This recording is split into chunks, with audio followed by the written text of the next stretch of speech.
is being noticed that there are plenty of purifications happening as we say yes and we deepen into this truth and we say yes to love.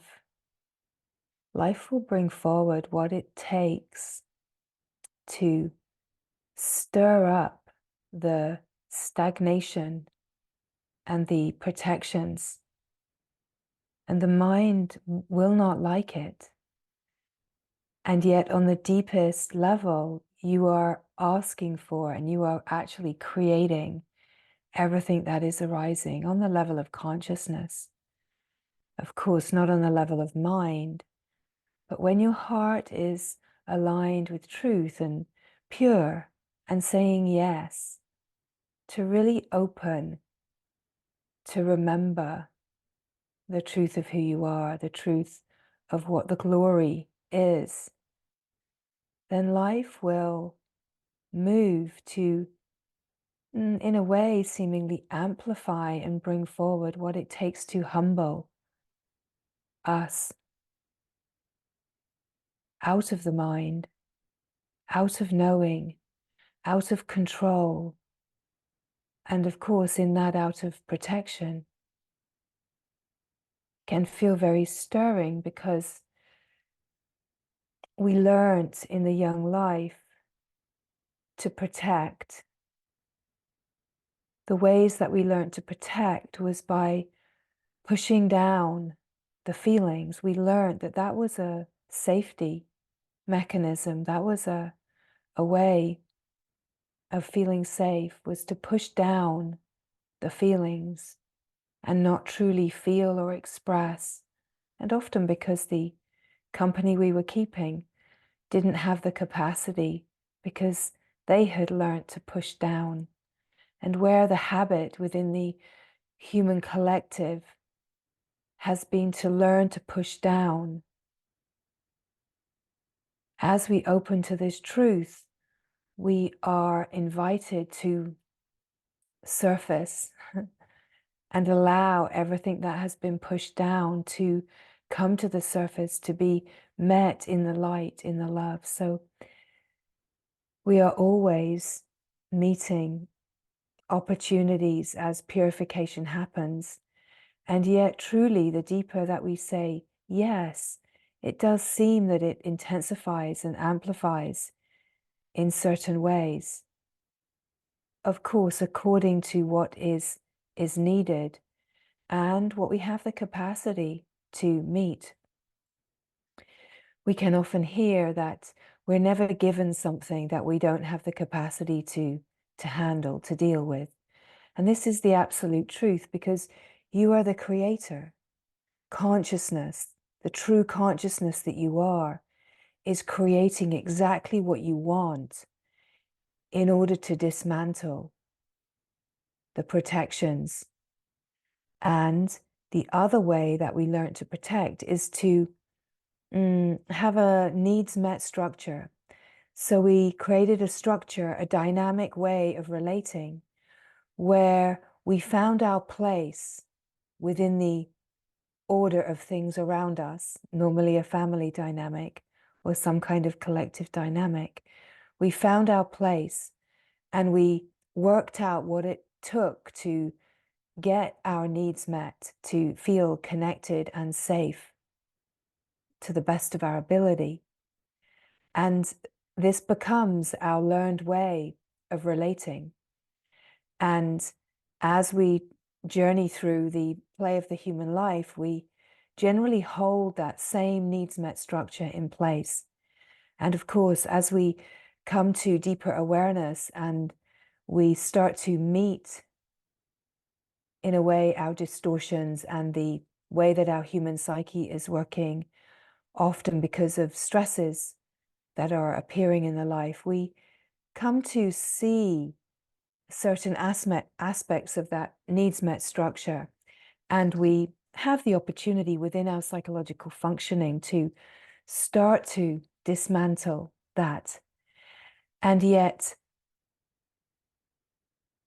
what happens as we deepen into this truth, like as we open to the being, We open to the awake field. We open to the glory, the knowing, the love.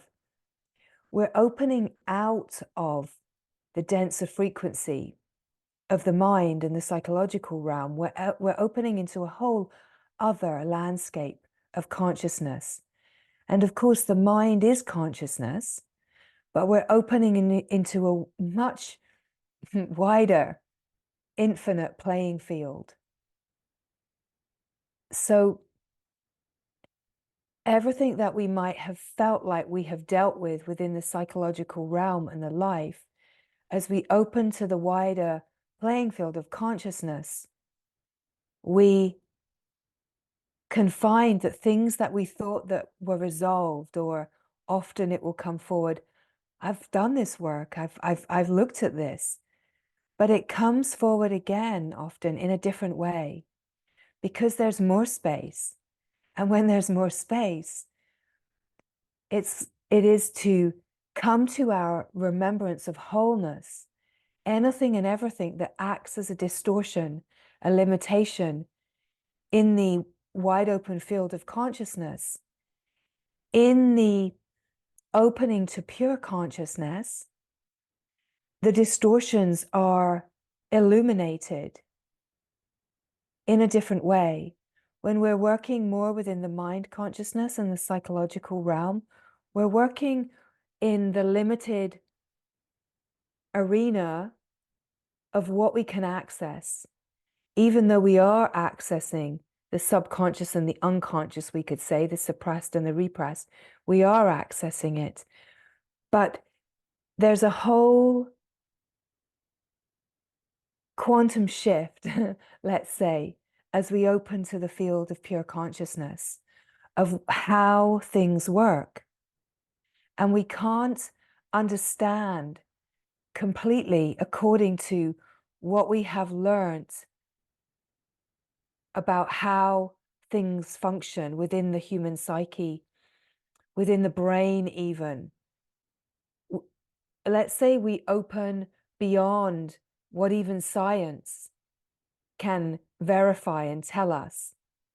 So we open to a realm of intelligence, which is more of this quantum field, right?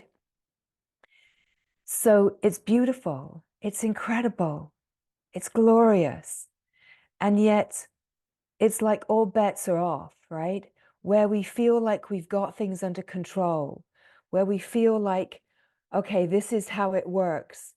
I've created a life and a system where my needs met structure is operating, but I've got it to a place where there's a certain kind of freedom and grace, a certain way of feeling like there's healing that has happened. And none of that is wasted. All of that is incredibly profound and still part of your landscape of consciousness. But it's like the bottom falls out of the sense of my world. And suddenly you're in a whole other playing field, a whole new game board, right? And this game board, you can't find the rules with your mind.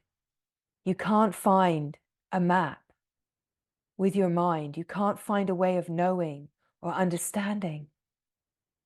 You're launched into the great unknown, and you're launched into this through the presence of being because your heart is longing to remember the truth of who you are. And so to enter this truth, this frequency of remembrance, we open out of a denser frequency where we feel like we maybe have got things under a certain level of control, and we're thrown into the wilderness where the divine plan is to obliterate you, right? Right, that sounds strong and a little bit scary, but the but the divine plan is to release the patterning that is the protective, needs met structure, the control, and the individuality that actually keeps you cycle in misery Because even when we've come to a place in life where we feel like we've got it all together, we're still deeply in a sense of aloneness. We're still deeply, usually, in a sense of guilt and shame at our root, a sense of lack, a loneliness. And deeply moving from this sense of lack to constantly try to fill the bucket, fill up the empty space with more things, trying to create more pleasant, enjoyable experiences in order to get away from the pain and stress and the experiences that we don't want. But the truth is that life, the human life, particularly within the human condition, is a play of limitation.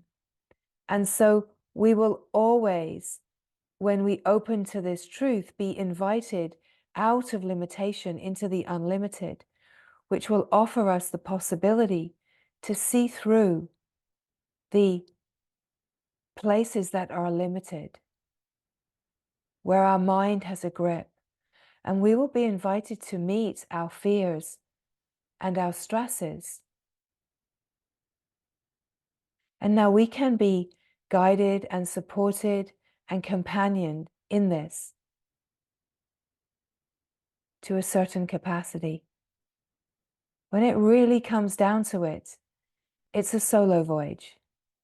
It's a voyage that we have to take. It really is what would be called the hero's journey.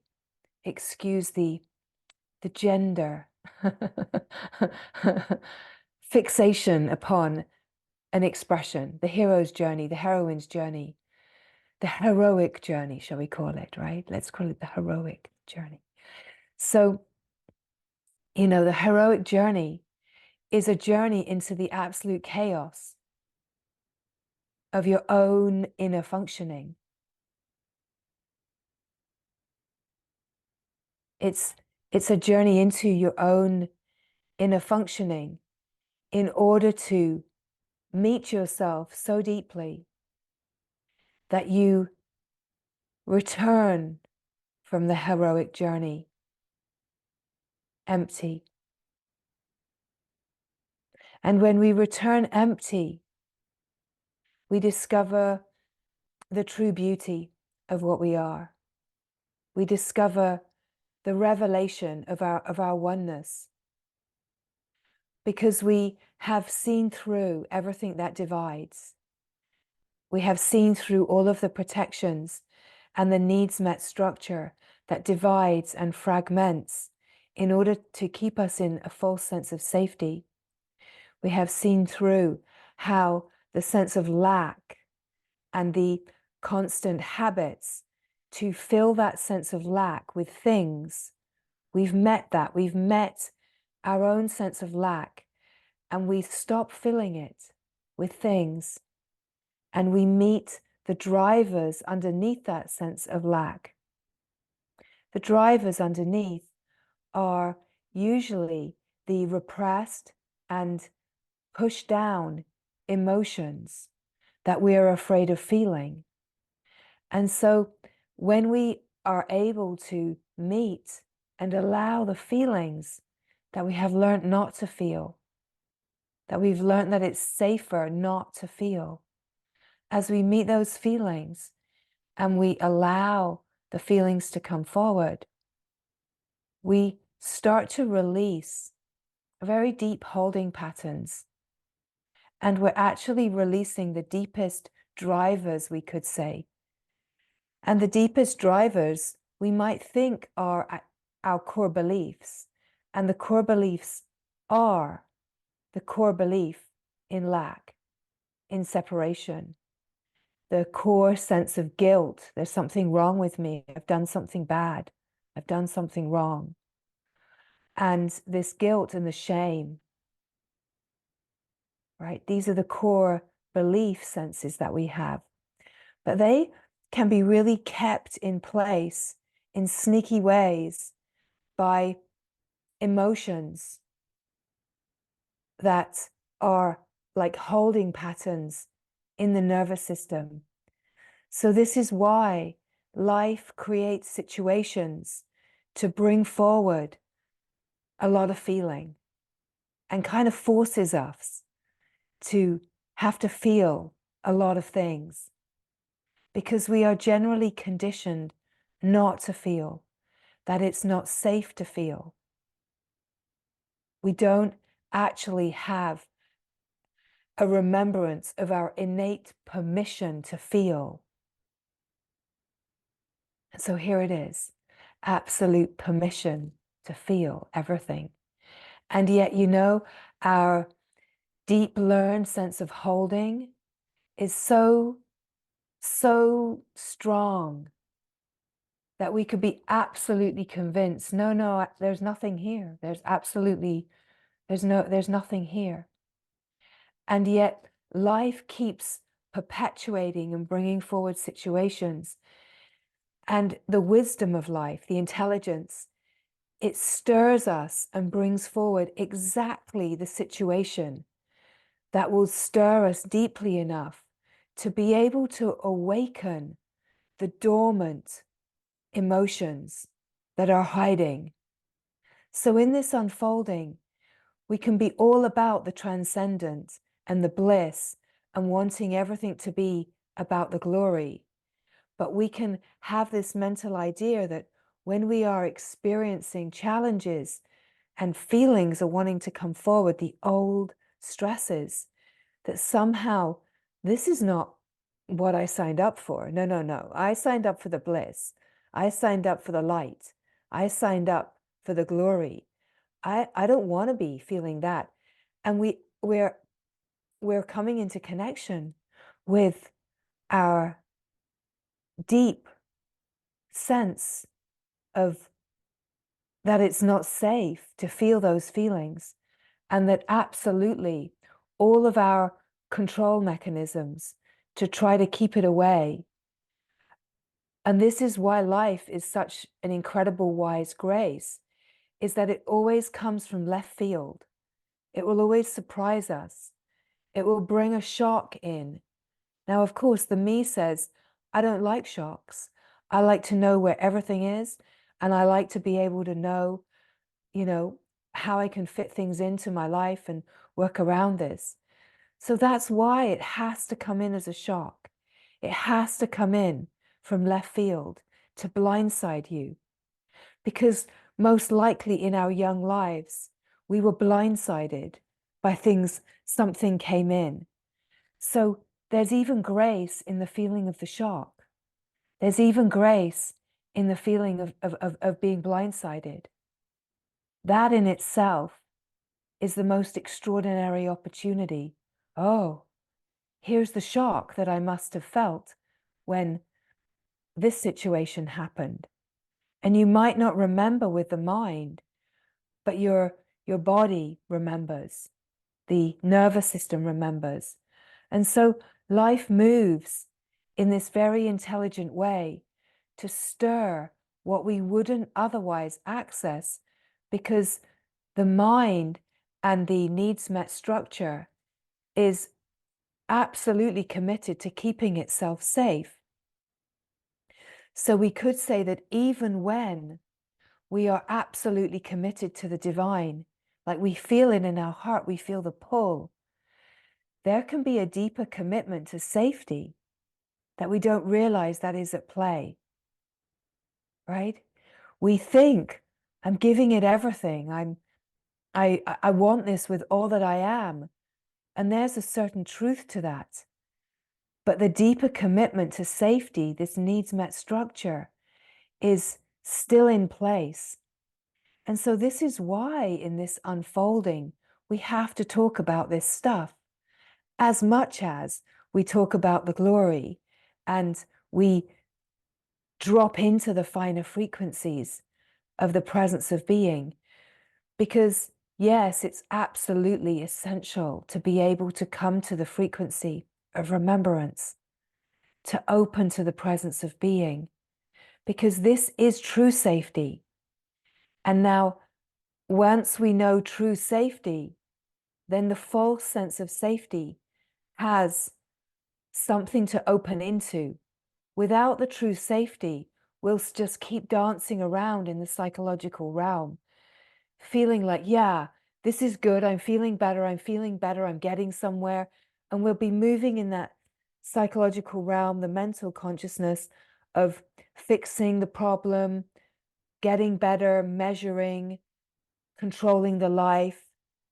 We'll be moving in this way of the mind, whereas it's only when we open to the presence of being and we're in this new game board where we don't know, we can't control, and our needs met structure is constantly being triggered by life because it's trying kindly, in truth, right? Compassionate obliteration, we could call it, is trying kindly to shift that needs met structure that is keeping you bound and stopping the absolute fulfillment of your deepest longing to drop all the way in to the finer frequency of remembrance. So we have to be able to allow all that happens in life to happen, to open to the possibility that what is happening, even though we don't like it, that this is some kind of grace. And the surrender is the place where we can feel the open resonance of being that is untouched by life, even in the face of things arising that feel hard, intense, that we don't like, that we can feel the sense of being that is untouched. The presence that is here is untouched. That there's an ability to witness, to watch the moving, changing landscape and to feel a complete independent freedom from that, even if that feels to be momentary to start with. It's a sanctuary, it's grace, it's the safe haven, let's say, the true refuge. The true refuge, the true safety is the remembrance of who you are. The thing that is tricky here is that we learnt in our young life when we were getting confused and we were learning to push everything down, we learnt as part of that it was not safe to be ourselves, right? Here's another little tricky place. We learnt that it wasn't safe to be the innocent being even, that it wasn't even safe to be the shining radiant light. It wasn't safe to be completely innocent and open and free, just as a child is, right? So we learned that our knowing of the being in the unified field wasn't necessarily completely safe. We learned that we had to protect and keep this a little bit secret, almost like hide away our knowing of the being that we are, the beauty that we are, because our companions that we were the child of had already learned to push that down. And often, although not always, the forgetting can be so deep that there isn't the space to allow that radiant, shining remembrance. It's probably even stronger in this climate. What we would say for children coming in now, they're either given the space because the parents have the capacity and consciousness to allow that, or the deeply entrenched collective consciousness has become so much more, even more disconnected, that being fed disconnection starts even younger. Screens and just all of the consumer ways to fill the space, right? So we learned that it wasn't necessarily safe to be the radiant shining being. Now, these are subtle places that we want to have an awareness of as we explore our inner functioning. One, that it's not safe to feel your feelings. It's not safe to be, maybe to be sad or angry. It's not safe to feel just the natural expressions. Make the natural sounds, right? Just not safe, no, right? So we learn to kind of tighten everything up, and not safe to shine, not safe to be a blissful little being, because there might be anger or sadness or stress in the environment, and your needs met structure, it's all about reading the environment and saying, okay, don't do that. Don't do that. Okay, you have to do this. If you do this, you get attention. And even sometimes what you actually learned to do was to act up, even to be sad, right? All sorts of curious things happen. We all have our unique distortions, let's say, that were graced to be unraveled, like our human assignment, somewhere in the first 7 years of a human life. Usually this is the time where this part of our human life comes online to confuse us. And of course, it's completely unique, and it's all part of the way that it plays. So what we are in this unraveling, we have to be holistic in this in order to come to wholeness, right? Everything has to be included. And we have to recognize, without moving to the mental realm that wants to fix and change, we want to receive all of the, let's say, information around this as a transmission, as a frequency. We want to open to the intelligence of it, rather than let it be a static set of knowledge. Because if we hold it as a static set of knowledge, that we feel like we have to have a structure and tick boxes, and you do this in order to get this, we're in the cause and effect, then we're still moving within limitation. So we want to allow an organic functioning, right? Systems and forms have benefit, of course, structures on the surface of life. But the more that we can keep our own way of interacting with systems and structures and form organic as the flow of life, we're going to be able to make use of the wisdom in a much more organic way, and we won't fall into giving our power away to systems.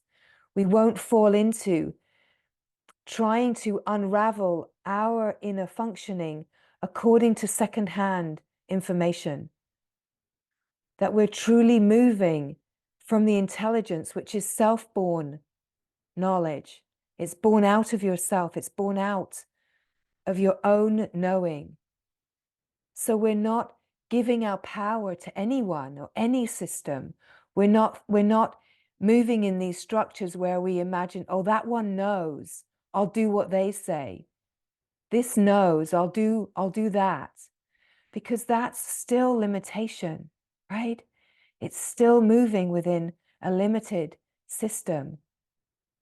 It's to receive the grace as a transmission of intelligence and then be organic with what you're receiving as a wisdom infusion, right?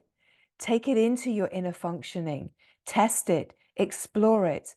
But it's so important to have the discernment that you can recognize if something is, and this is very important, that you can notice if something is a lower frequency than you are living at. Very, very important to be able to discern if the frequency is actually pulling you back into limitation and out of the wide open, finer frequencies that you are opening to. Essentially, even if you get pulled back in, at some point you will recognize, because you'll feel you'll feel the constriction. You'll feel that the love just won't feel as alive. You'll recognize.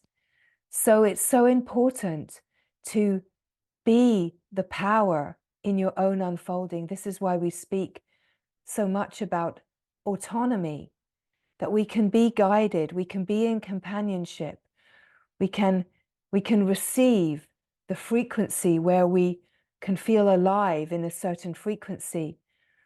But it's also very easy to give the power to, okay, what would we call this?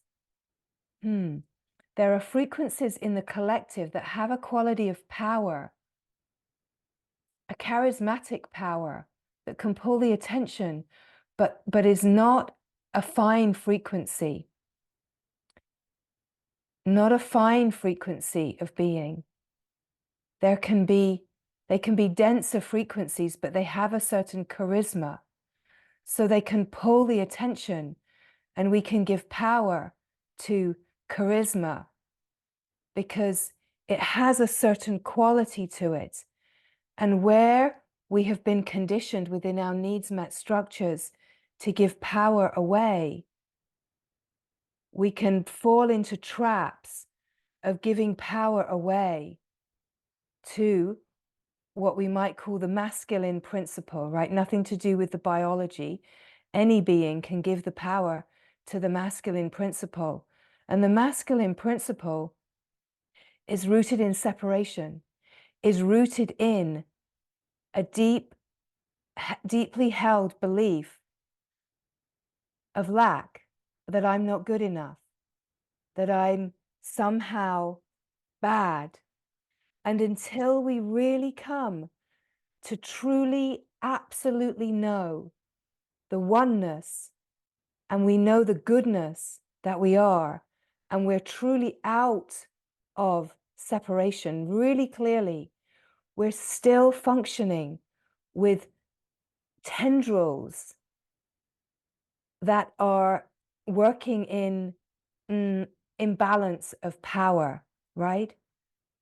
So where there's where a being, let's say, still has a belief that I am not good, still has some kind of shame or guilt, there will be a power imbalance that's still functioning, however subtle that is, right? And that's why we want to be able to talk about these things and have complete transparency, because where this kind of energy is at play, we want to be able to discern and trust our deepest intuition, right? That if you can feel something, there's probably something there. And yes, it's first for you to explore what is happening and what is being stirred in your system, what is being stirred, because meet your old stresses and your needs met structure, and where maybe you have the habit to give power away, meet that first. And once you meet that, if what you're feeling doesn't just dissolve, then find the door, right? because because it's so easy to fall into these trips and traps of our needs met structure. And that is why transparency, the speaking about absolutely anything and everything that can happen in the field, and a willingness to to be completely revealed, like no secrets, no secrets, no secrets needed, right? Because this is, none of this is personal. None of this is personal. So a total openness. And so just to have an awareness that we want to be functioning at this kind of openness, this kind of transparency, this kind of depth of autonomy, right?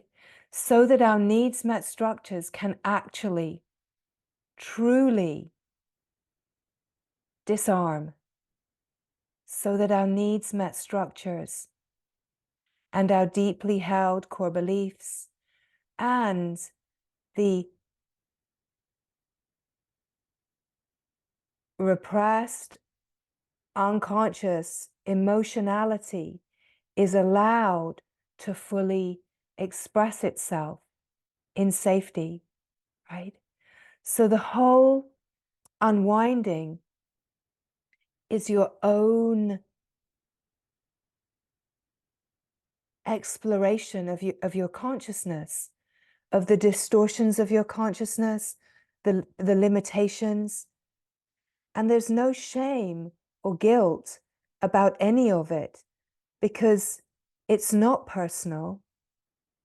You're actually, what you feel is personal, is the collective. It's the human collective, the human condition. And each being, we could say, has a unique assignment, like picked up a unique set of karmas to play out and experience and see through, right? And the seeing through of the karmas happens as we open to the fine frequency of being, and we remember this wide open field, this wide open heart of being. And we remember the one, the love, the clarity, and the natural transparency, the emptiness of who we are. And so this heroic journey is the journey into, we could say, the chaos, in order to empty and to return to the surface of life, empty as the love that you are, as the light that you are, and to then be the shining radiance, an expression where you know that it's absolutely safe to shine, where it's absolutely safe to be innocent and childlike, in awe and wonder, to be excited and joyful, delighted, right? That you have absolute freedom to be spontaneous in the moment. This is what is unfolding. And so as this is unfolding, yes, we will meet the intensities, and the wisdom will bring forward exactly what is needed to test us. It's like a way of initiation, right? You know, it's the wisdom's way of bringing us into initiation. And we might imagine that in order to go through initiation, we have to, you know, find a guru, or we have to go and find a shaman in the sort of deep jungle, or up in the mountains, in the caves of the Himalayas, or that we have to go through these kind of initiations. But truly, life will bring us the initiations that we need. And the way that initiations happen in life will often come through relationship, will often come through issues with the body, disease and illness will bring us into initiations. Initiations through relationship can obviously play out through the whole gamut, but what brings us into grief and loss and issues with the body that bring us into connection with the fears, our fear of death, our fear of losing certain faculties. We're brought into these kind of initiations, not because life is unkind or unfair, but because we are ready and we are in a time within the human play of life where, let's say, it's do or die. Not exactly, but it's about, will you perish? Will you perish in the belief in separation? Will you perish in your belief in death? Or will you remember the eternal life and come to the radiant light? Will you jump upon the ark, right? It's like there's an ark here and we're being invited to board the ark. To board the ark in turbulent times is to enter the truth of the heart, to enter the knowing of the being that you are, to enter a different frequency of living in service to the whole of humanity. Because there are beings within the play of the human world that won't enter this and will leave their human experience in a belief in death without remembrance of the eternal life. That will still happen within the collective consciousness. And that is okay because, as we sometimes say, recycling happens, right? It's never the end, even if you don't know it. We are all eternal life. We belong to the one. So however the life plays out, it doesn't matter because you enter the recycling, the light recycling. And it's not that we get to necessarily do it all again in the ways that we might have imagined, but we enter into the frequency of the eternal. And then whatever happens, happens according to the soul's journey. But what we are speaking of here is the soul, not just coming to have a radiant experience on earth, as some might imagine. We're speaking about freedom from the individual soul into the universal. We're speaking about no individuality and a total universality, a oneness, one light, one divinity, one glory, right? The discovery of what God truly is the discovery of your own divinity, your own purity. And that happens at the level of the soul, clearing away its chaos of the human life.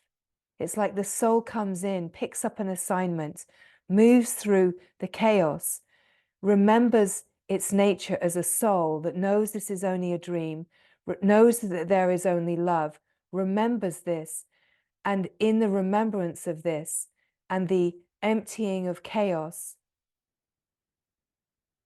opens to the finer frequency of remembrance, of universality, of the glory, right?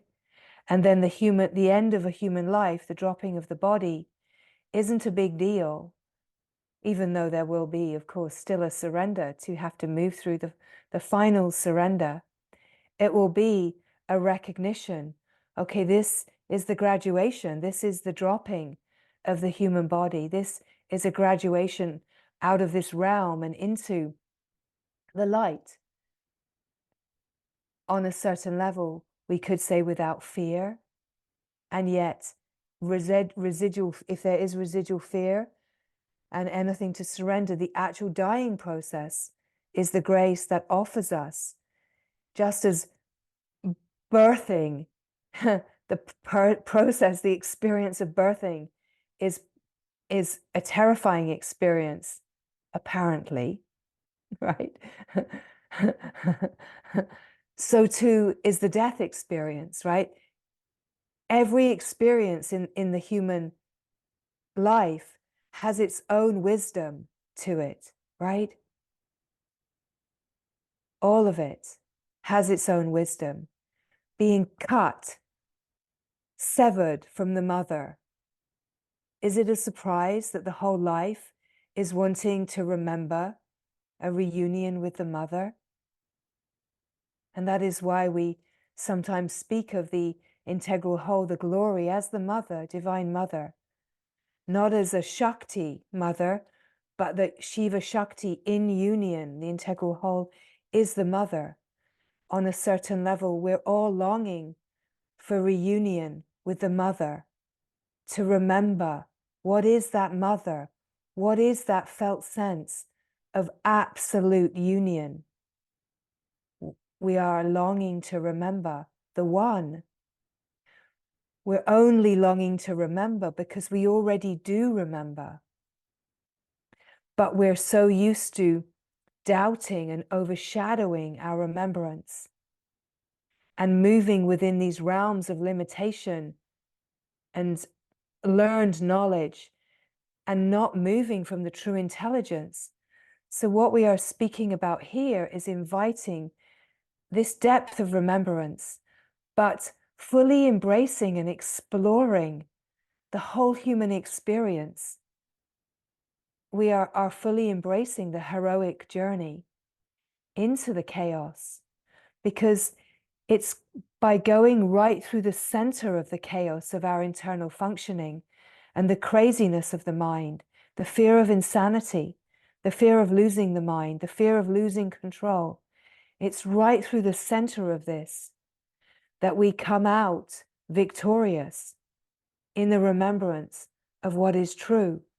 So this is why we are so often brought into initiations in the play of life that will test us and challenge us and push us to our known limits in order to push us beyond our limits, to remember the unlimited. So the fullness of the human experience is absolutely essential, because if anything is left out, how can wholeness be whole in the lived experience? That the lived experience, while we still have a sense of our humanness intact, even if we know our divinity, the expression of a true human, the human being, the divine human, right? In a way, it's the true human. We are opening in an evolutionary process that we have no idea what a true human is, because a true human is here now, this expression here now. A true human is this expression here now, because at the moment we're in such an incredible flow of the evolution of consciousness within the human realm, that what the true human is evolving so quickly and recalibrating the physiology. The nervous systems are recalibrating, an ability to embody more love, more light, more of the fine frequency, that we can't even really pin down a definition of what this is. It can only be lived right here now, right here now. And this is why it's so important, as we are opening and refining, that we have the discernment not to enter back into collaboration with denser frequencies. Because yes, there's still wisdom to be gleaned, and parts of us that are still in residual holding patterns can be tempted and can be pulled into, we could say, a very simple example is reading a book. Reading a book that's written by a being that could easily have a not as fine a frequency that you're living at, right? And that part of you that could be in doubt could read and believe that this book tells you something that is truer than your own knowing, and you give away the depth of your own knowing to borrowed information, right? That's an example. You could watch interviews about people's awakening experiences and hear things. And yes, you can resonate, but often what is stirred, this is important, this is a shiny moment. What is often stirred is your sense of doubt. And it's your sense of doubt and lack that's stirred, that says, oh my God, that's where I'm lacking. I need to learn this. I need to learn this. Oh my God, I need to do that course. Oh my God, I'm lacking here. I need that, right? And it's not that you need to go and spend a few $1,000s on the course. It's that you need to explore that feeling, just that feeling. And that exploring that feeling will actually bring you to a wholeness so much more quicker and holistically than suddenly enrolling in a 6-month course that will take you on a whole journey of the psychological realm and dabbling in much denser frequencies than you're already living at, right? This is why it takes such discernment to really feel into, oh, I need what that one has got because I'm lacking. What's important in that moment is that if you feel lack, explore your lack. Don't fill it with what someone else says they can offer you, right? You need a new this, you need a new that, you need to learn this, you need to have this experience, right? This is where we want to discern. Because what you really need, and let's be really honest here, is to be with yourself and to trust only yourself, to be so fully with your own frequency of being and resonate here. Use the play of the world as an opportunity to stir you, but don't give yourself to it. We are here to be in the world, but not of it. As our companion, Jesus, shared, right? To be in the world, but not of it, right? Don't give your power to what is not real. Do not give your power to the stories and the denser frequencies that are in collaboration with separation. Be very discerning, very, very discerning about the frequencies that you're collaborating and engaging with. And you will recognize, and if you don't recognize, at some point you will. At some point, you will feel a sense of that you're leaving the being. Sometimes the mind can even say to you, you know what? Just enjoy life. Just enjoy life, right? And the deeper that you go into the being, the mind gets more sneaky. Just enjoy life. Just have a good life. Just have a good life, right? All of these sneaky ways that the mind will try to keep itself alive. And that's the collaboration with false safety, right? That we want to keep ourselves safe more than we want to be free. And so, in a way, this sharing is an invitation to really catch the places in life that might be temptations, right? We could call them temptations. Because, oh, there are many. Every moment, a temptation. Will you be tempted into the indulgence of the me and the mind, gathering more, learning more, fixing, being better, believing the story of lack and trying to fill it with someone else's, frequency? Or will you have the courage to be obliterated in the heroic journey? Will you have the courage to be obliterated as you explore your own internal functioning and in this heroic journey, the obliteration, the dissolving of individuality into the one, into the remembrance, into the emptiness. But emptiness is blissful. Emptiness is where we can know the bliss of being. Only in emptiness can we know the bliss of being.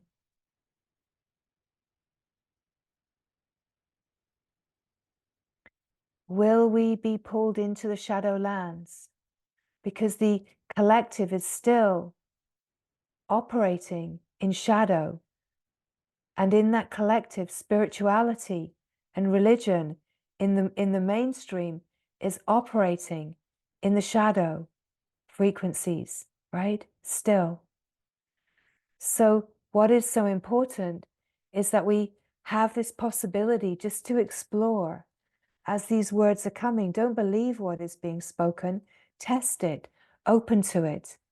There's no judgment of anything that happens in your life. It's your life.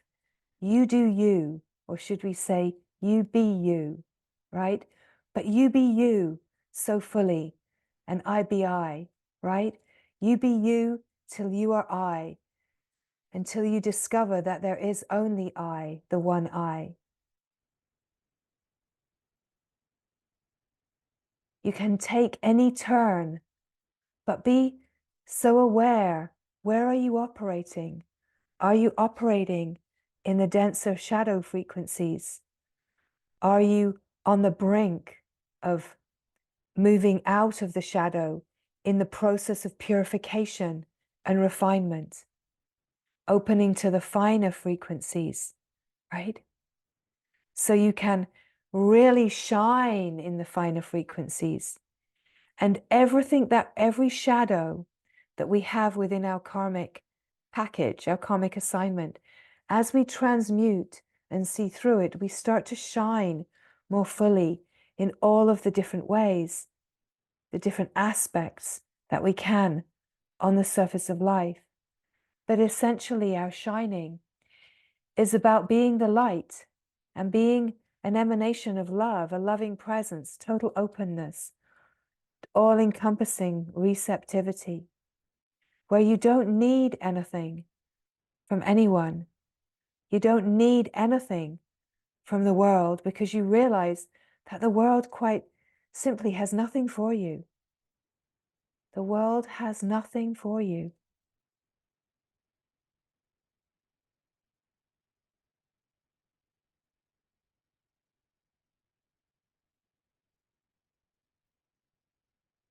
You are everything. You are the all.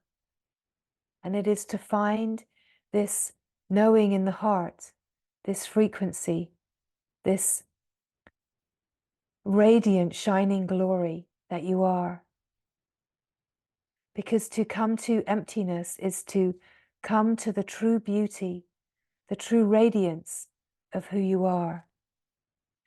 To give up the individuality means letting go of giving the power away to the collective, giving the power away to comparison, giving power away to false ideals of how you should look, how you should live, and what you need to be happy, of what success is, of what wealth is, that wealth is not necessarily richness and prosperity, that it's giving up of all of these false ideas, all of these concepts that the great imbalance is feeding us constantly, and to rest in a powerful frequency and force field of truth, of autonomy, of clarity.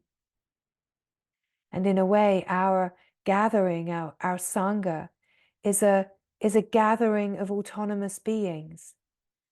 It's a gathering of autonomous beings that are celebrating uniqueness, but knowing the oneness, operating as the we, the one that just is, operating as one, loving, caring, sharing, giving, that naturally arises out of the knowing of the one heart. And we are, as a gathering, as a Sangha, a work in process, we could say, and progress. We are a living experiment of what is possible on the surface of life. But the more that every being that gathers here brings their uniqueness and rests in the depth of being, the more beauty that we enjoy together. The more that we could say the gathering, the Sangha, becomes a reverberating frequency that nourishes the whole. It nourishes us. It nourishes our companions and families and the communities around us. It nourishes the whole collective as a fine frequency in ways that we could not even imagine. But the deeper that we come into the knowing of the intelligence, we can start to feel that reverberation. We start to open to realms of intelligence of what we are that are incredible and profound.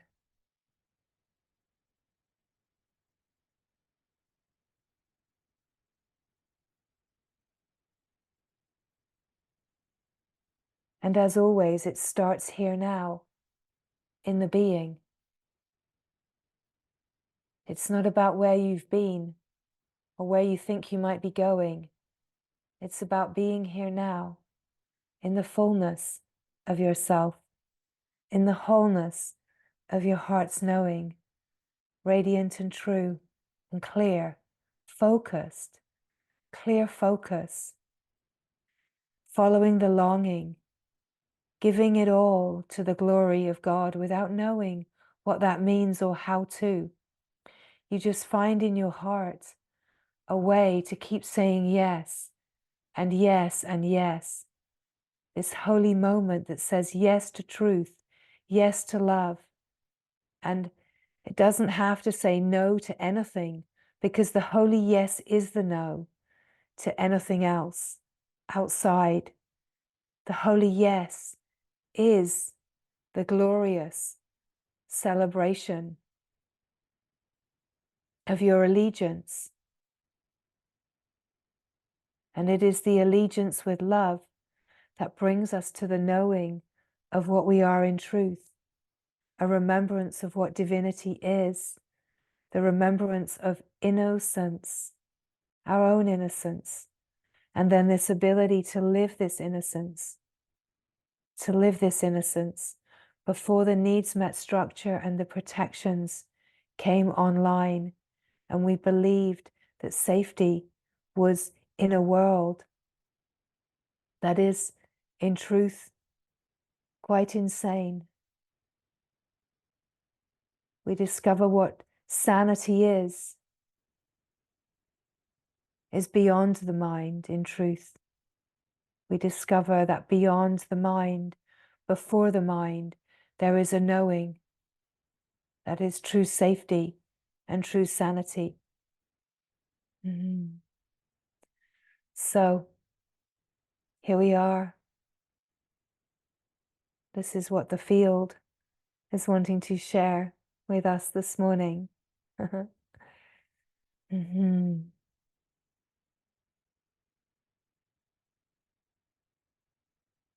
So we are opening to the frequency of being.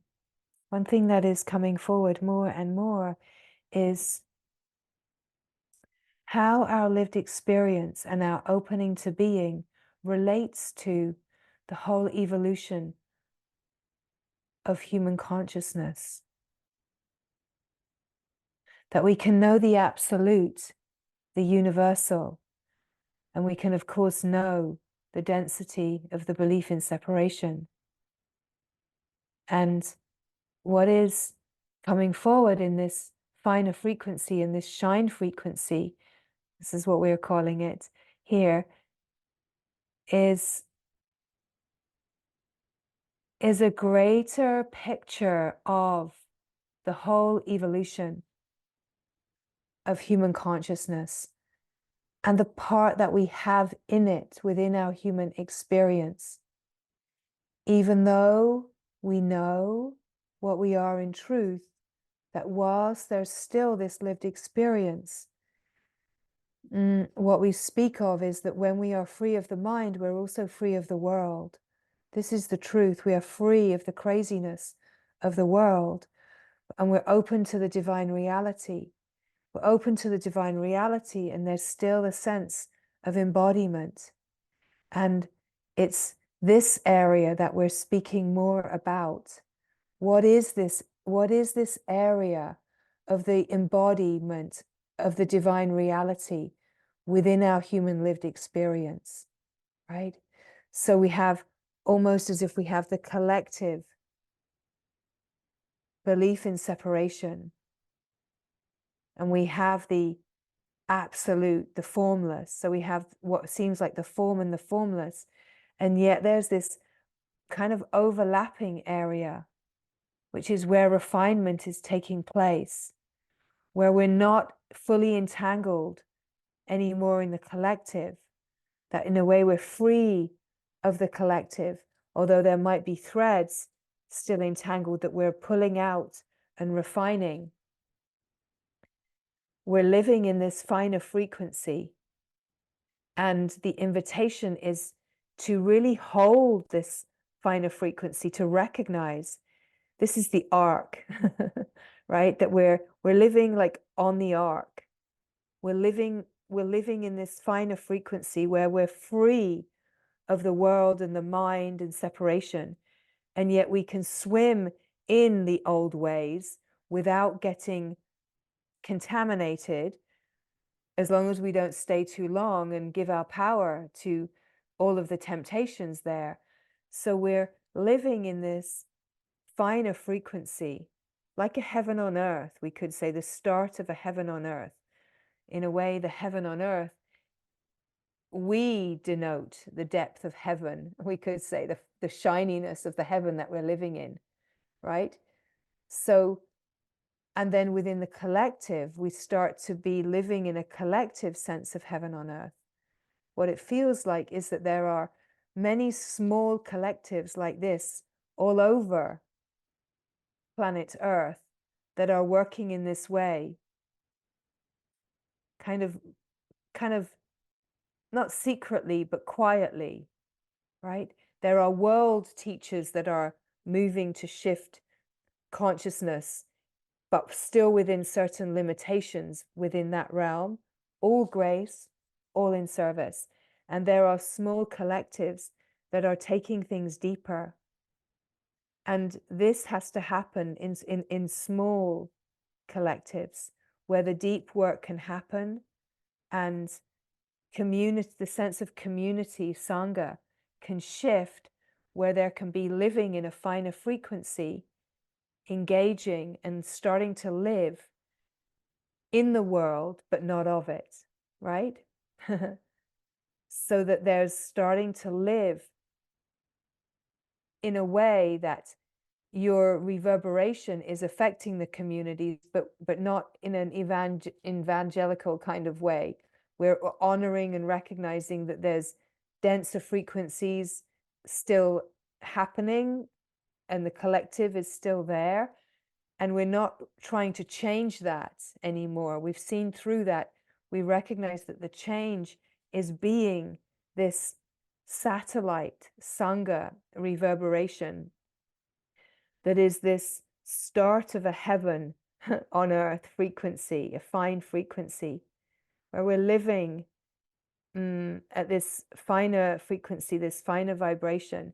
And we're really committed to doing this work, to keep refining and keep pulling out threads from the collective, whilst knowing that whatever is happening here is absolutely nourishing and feeding the whole with the frequency, the reverberations of where we're living. It's for the whole.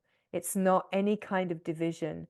And as we engage in the play of the world, we are like secret agents moving as love, as light. Just a smile, just a presence, just a heartfelt seeing of our companions. Compassion, right? We move with compassion, with love, but we're not trying to push and fix and change.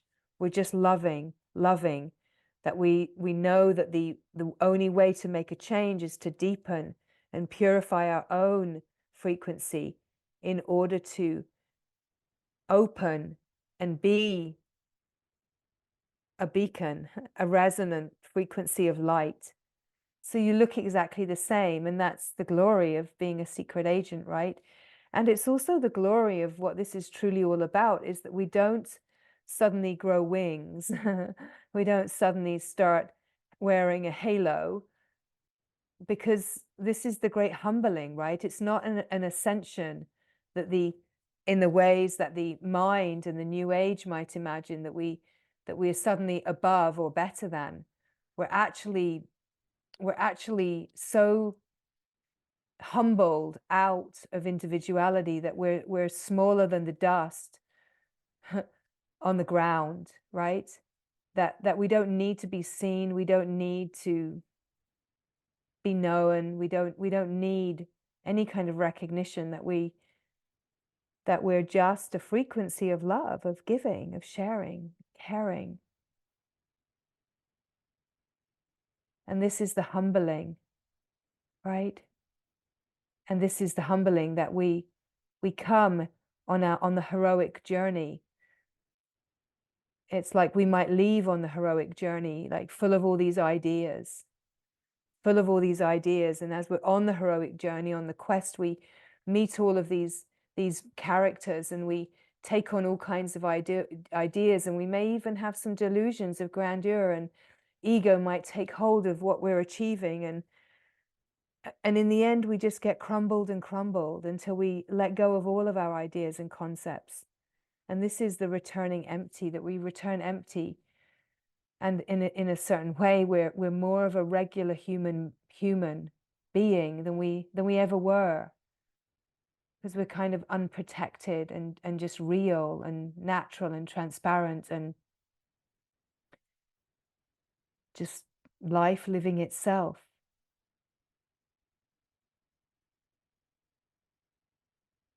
Very normal and very extraordinarily beautiful.